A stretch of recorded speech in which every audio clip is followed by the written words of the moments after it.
Caos en una estación de metro de Kiev atacada por drones rusos. El lugar servía como refugio para civiles y se suma a una serie de bombardeos que el Kremlin ha ordenado en las últimas semanas contra infraestructura civil. Y es que Vladimir Putin pareciera ir cada vez más lejos en su ofensiva militar contra Ucrania, pero en realidad el fuego fue cruzado durante el fin de semana. Y es que Ucrania disparó al menos 230 drones contra Rusia. Y todo esto ocurre mientras las partes se preparan para lo que podría ser una nueva ronda de negociaciones en Estambul. Pero ¿tienen futuro esos diálogos cuando la guerra atraviesa lo que podría ser uno de sus momentos más álgidos? Yo soy Johan Ramírez y es un placer saludarlos en este lunes, comenzando la semana aquí en Actualidad en Análisis. Y para hablar de la guerra en Ucrania, saludo al experto en temas rusos, Ricardo Marquina, quien nos acompaña desde Tallin. Ricardo, como siempre, un gran gusto saludarte, bienvenido al programa. Vamos directo al grano, Ricardo. Hay reportes de que Rusia atacó una estación de metro que servía como refugio para civiles. Amplíanos, por favor, esta noticia. ¿Qué más sabemos? Un gusto, Johan, estar con vosotros. Bueno, lo que sabemos es que lo que han publicado primero las personas que estaban en la estación de metro y luego las partes oficiales ucranianas que habrían atacado directamente la entrada de un metro que estaba a esa hora repleto en el interior de personas que llevaban varias horas refugiándose de un ataque muy intenso sobre la ciudad. No ha habido víctimas. Lo que está claro es que ha sido un ataque intencionado. Evidentemente Rusia podrá decir que quizás haya sido un dron derribado por guerra electrónica, pero se hace muy difícil pensarlo porque es un objetivo extremadamente concreto y parece que hay una especie de casi de crueldad en obligar a la población civil a refugiarse en refugios huyendo de las bombas y luego atacar el refugio.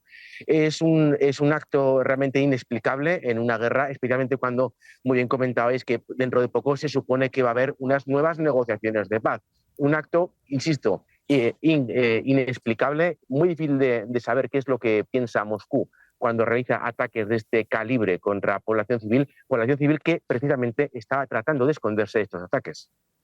Pues yo coincido contigo, Ricardo, porque si algo a mí me parece inexplicable, como decíamos, atacar la entrada de una estación del metro, bombardeos a infraestructura civil que hemos visto en los últimos días, edificios residenciales, en las últimas semanas, es inexplicable, Ricardo, una escalada sin precedentes que hemos visto por parte de Rusia. Cada día uno se levanta y lee, Rusia lanzó 300 drones contra Ucrania, al día siguiente 400 drones, luego 500, una noche incluso lanzó 700 drones.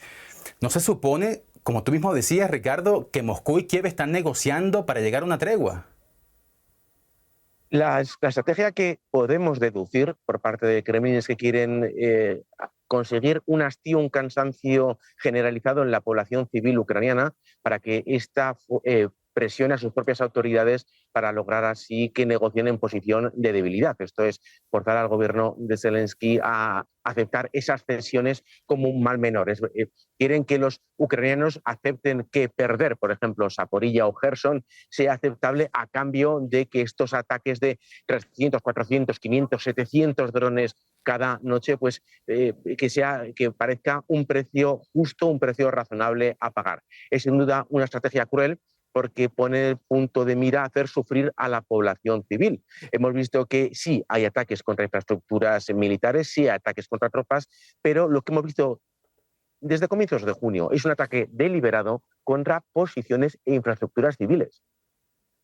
Ricardo, pero tú hablas de que la estrategia del Kremlin podría ser cansar a Ucrania, a la población civil, pero también no se están cansando los rusos de una guerra que se prolonga y de la que ellos mismos también están sufriendo las consecuencias. El fin de semana Ucrania lanzó 230 drones también contra Rusia. De luego son posiciones, aunque hay cansancio en la sociedad rusa, es muy diferente la cantidad de lo profundo y lo fuerte que puede golpear Ucrania dentro de Rusia no tiene nada que ver con lo que está haciendo Rusia en suelo ucraniano. Lo que sí que los rusos están un episodio que es nuevo en este verano, son los cientos y miles al cabo del mes de vuelos retrasados o cancelados por los ataques ucranianos. Hoy ha habido 140 vuelos retrasados por los ataques ucranianos contra el territorio de Briansk, en Rostov, también intentar llegar a Moscú. Y eso está causando que muchos vuelos se vean primero cancelados y luego retrasados durante días.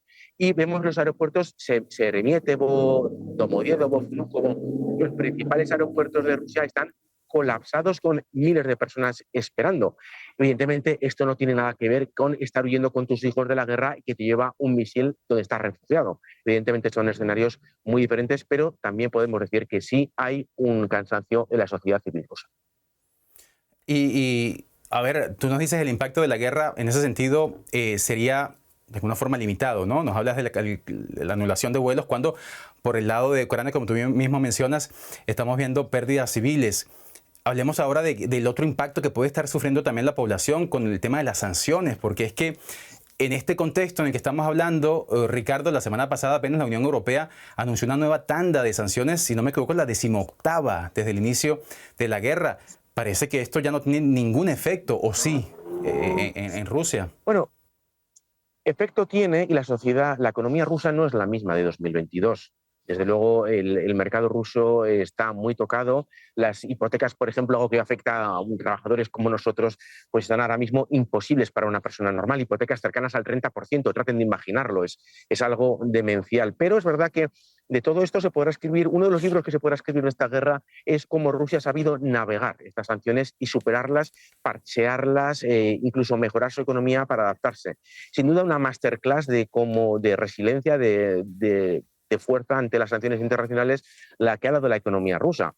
Aunque es verdad que ha resistido y ha resistido, podemos argumentar que bastante bien, sí que ha sufrido. Y hay personas, sobre todo las clases trabajadoras, que no han querido participar de la guerra, son las que más se están viendo, se están sufriendo la economía, porque todos aquellos que participan de la guerra han visto aumentar sus ingresos de manera notable. Han subido los precios, pero han subido sus ingresos. Aquellas personas que han querido o no han podido, han tenido que quedar al margen de la guerra, han visto cómo sus precios, unos precios de la alimentación y de todo sube, y sus salarios se han mantenido prácticamente iguales desde 2022. La economía sufre, pero desde el punto de vista macroeconómico, Rusia sí ha sabido navegar muy bien estas sanciones.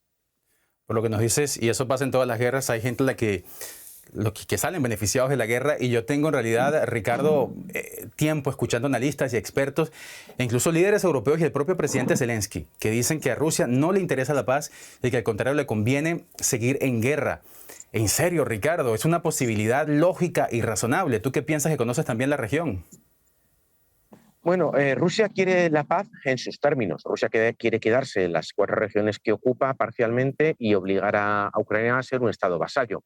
Si eso se cumple, Rusia firmaría ahora mismo la paz. Evidentemente, Ucrania está muy lejos de aceptar ese escenario. Es verdad que la economía rusa está en economía de guerra. El día que la guerra se acabe, el batacazo económico ruso va a ser, yo así que me tiro a la piscina en esto, estoy convencido, el batacazo económico va a ser monumental, porque toda esa estructura que se ha generado estos 3 años y medio de guerra está basada en producir armamento militar y en pagar a soldados. Cuando eso se frene y haya que reconvertir esa economía en una economía de mercado funcional, el golpe va a ser muy, muy duro. Por eso hay a quien le conviene alargar esto lo máximo posible.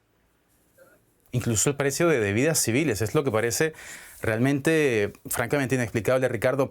Tú has mencionado un tema muy importante y son las exigencias de Moscú. Y es que en las negociaciones que tuvieron lugar el mes pasado, Rusia puso sobre la mesa algunas condiciones para aceptar un alto el fuego, y era que Ucrania tenía que ceder todavía más territorio y rechazar toda forma de apoyo militar proveniente de Occidente.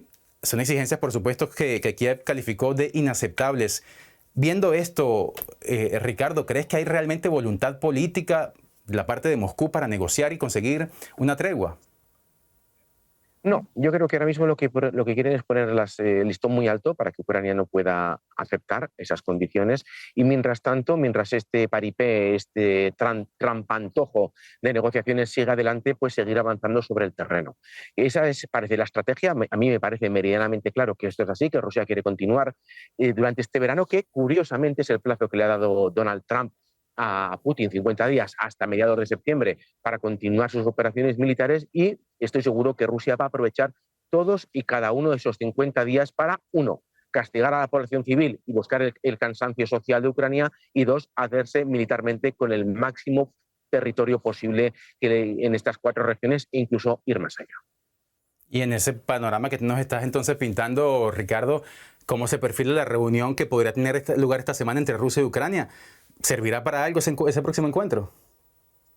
Han servido los dos anteriores encuentros han servido para liberar a gente que llevaba meses, incluso años entre rejas, a personas enfermas, a personas necesitadas, también a acercar a niños que habían sido separados, raptados, dice Ucrania, y que habían quedado en el lado ruso, han podido llegar gracias en parte a estas negociaciones, aunque también a unas negociaciones con Qatar de manera paralela, o sea que sí que sirven para aliviar un poco ese dolor. Lo que no vemos es que hay una negociación a largo plazo sobre territorios, sobre políticas lingüísticas, políticas territoriales, todo aquello que debería estar dentro de un hipotético tratado de paz no se está tratando, o no al menos lo que se traslada luego a la prensa. Lo que nos dicen es que se está negociando siempre sobre cuestiones técnicas y especialmente en el intercambio de prisioneros, que son muchos miles de personas las que están prisioneras a ambos lados de la línea de frente.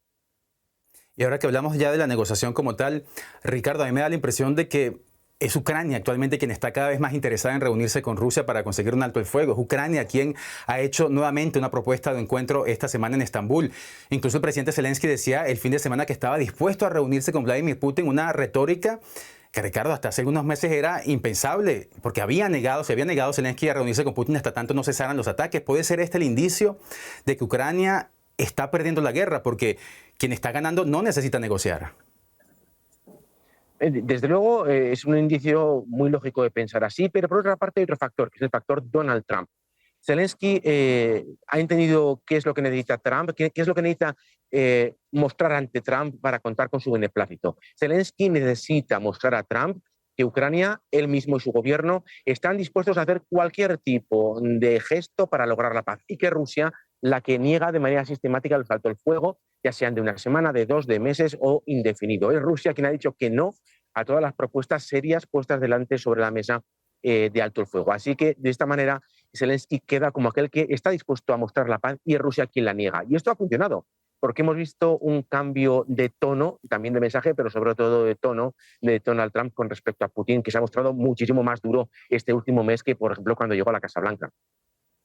Con lo cual estamos realmente, en sentido más literal, ante el teatro de la diplomacia y de la geopolítica, ¿no? No olvidemos, como tú mencionabas, Ricardo, todo esto ocurre en el plazo que Donald Trump le dio a Vladimir Putin para llegar a una tregua, un plazo de 50 días, y tú lo decías antes, tal parece que se va a llegar al día 49, si no es que al 50, viendo todavía ataques y el sufrimiento de la población.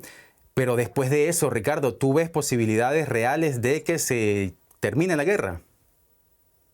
Solo si Donald Trump y Estados Unidos muestran por fin soportan con algo sus palabras. Si Donald Trump dice de nuevo 2 semanas o vuelve a echar balones fuera, Putin tendrá vía libre. Si Donald Trump pone sobre la mesa de manera efectiva armas ofensivas y la posibilidad de que Ucrania utilice esas armas ofensivas dentro del suelo ruso, y Ucrania las utiliza solo cuando hay algo sobre la mesa realmente serio, Putin se sentará a negociar, nunca antes. Claro, y esa parece ser una línea roja, ¿no?, que hasta ahora no se ha atrevido a cruzar. Pero ya lo hemos hablado en otras ocasiones, Ricardo. Ha habido muchas líneas rojas en esta guerra que terminan cruzándose y al final la guerra se prolonga. Y es que a pesar de las presiones de la comunidad internacional, de la 18ª ronda de sanciones de la Unión Europea contra Rusia, de las amenazas del ultimátum de Donald Trump a Vladimir Putin, esta guerra en Ucrania continúa y francamente pareciera que no se vislumbran en el corto plazo posibilidades de que haya una tregua. Lo conversábamos hoy con Ricardo Marquina desde Tallinn, aquí en la actualidad en Análisis. Ricardo, como siempre, un gran placer hablar contigo. Gracias por tu análisis y por tu tiempo. Y a todos ustedes que nos han seguido, gracias por su compañía y su confianza. Ya saben que nos pueden seguir no solamente en todas nuestras redes sociales, sino también en todas las plataformas de podcast como DD Actualidad en Análisis. Soy Johan Ramírez. Aquí los espero mañana nuevamente para seguir analizando lo que está pasando en el mundo. Hasta entonces.